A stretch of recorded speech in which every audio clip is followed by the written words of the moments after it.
Sometimes I'm walking to or from class and I just look around and I just think how did this happen?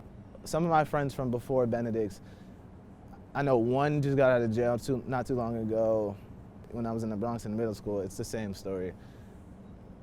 In and out of jail, violence, shot, stabbed.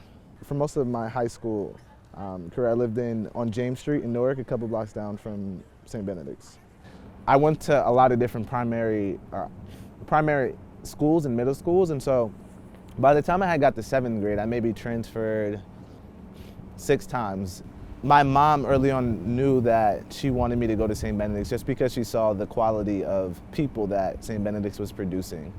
I think just having my parents separated and growing up with separated parents, I think created a lot of anger towards the world, but particularly towards my mom and my dad.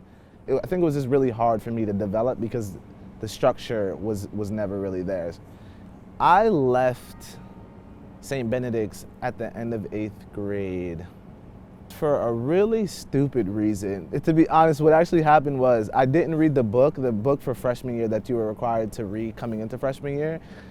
It was a small book. It was The Mice of Men. It was I guess it was 50 pages. And now it's I may read 100 pages in a night. I came back specifically because when I left, I just started to get into a lot of trouble. I started to hang around the wrong crowds. The security guard at my high school that I was going to told my mom that if I kept going down the same track that I was on, I was going to end up dead or in jail. So I had actually got arrested. It was a bad experience, and I was not doing what I was supposed to do in a place where I shouldn't have been at a time where I shouldn't have been there. That was the first time that I ever saw my mother, my father, and one of my sisters in the same space that I could remember because they separated when I was young. It was a moment where there was a transition, and I had no choice but to change the way in which I thought about myself and I approached everything, because really I think I realized that there were a lot of people who cared about me. When I started to live with my sisters, it was hard because they lived a couple blocks down, so there was no room to really get into any trouble or to be around the wrong crowd, because one, they may see me because they live a couple blocks down and they go to Rutgers, and they were going to Rutgers at the time, and then also just because it was we know it only takes you 10 minutes to get home. Where are you? So once I transferred back to St. Benedict's at the end of freshman year, my GPA was, I believe it was a 1.6. And for whatever reason, I just didn't think of myself as being smart. I always looked up to the older guys, especially my group leaders, the section leaders. I remember Ivory, Josiah, Cameron, and I remember they were also on the honor roll. So they kind of made smart to be cool, and being on the honor roll to be cool. I didn't start actually thinking about college until I started to really do well in school. Sophomore year, I started to get 3 9s, 3 8s. I loved physics with Cholule.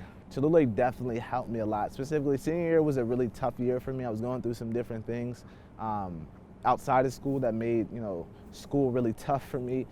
At the same time, really had high expectations of me throughout whatever I was experiencing. Being at St. Benedict's helped me develop as a leader, and it helped me develop and hone my leadership skills, and it helped point out what I needed to improve on for my later leadership endeavors. Then I made mistakes as a leader at St. Benedict's. I made a lot of mistakes, but I learned how to extract the lesson from those mistakes. Group management and being able to manage a group of 20 people in a conversation about something that may be very complicated and may be very inflammatory for a variety of reasons. Well, Phil is one of those natural leaders. When he came to Boston College, he took on some responsibilities as a freshman.